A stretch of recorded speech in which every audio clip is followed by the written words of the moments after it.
मळणी केलेले धानाचे पोते मालकी शेतात ठेवले असताना रात्रीच्या सुमारास अज्ञात चोरट्यांनी शेतात जाऊन धानाचे पोते चोरून नेल्याची घटना घडली।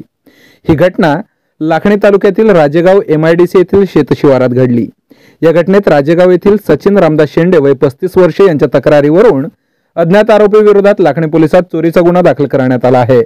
पोलीस सूत्रानुसार घटनेतील फिर्यादी सचिन शेंडे यांची राजेगाव MIDC येथील शेतशिवारात मालकी शेत जमीन आहे। यंदाच्या खरीपात लागवडीखालील धान पिकांची त्यांनी कापणी करून मागील 2 दिवसांपूर्वी मळणी केली होती। मळणी केलेले धानाचे पोते शेतशिवारातच ठेवले होते। दरम्यान रात्रीच्या सुमारास शेतशिवारात कोणी नसल्याचा गैरफायदा उचलीत अज्ञात चोरट्याने शेतशिवारात ठेवलेले केसर जातीचे 6 धानाचे पोते चोरून नेले। चोरी गेलेल्या धानाची किंमत अंदाजे 15,000 रुपये असल्याचे सांगण्यात आले आहे।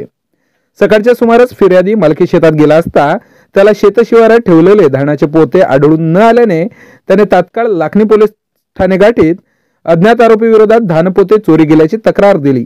तक्रारीवरून लाखणी पोलिसांनी अज्ञात आरोपी विरोधात गुन्हा दाखल केला असून या घटनेचा पुढील तपास पोलीस हवालदार श्रीराम करीत आहेत।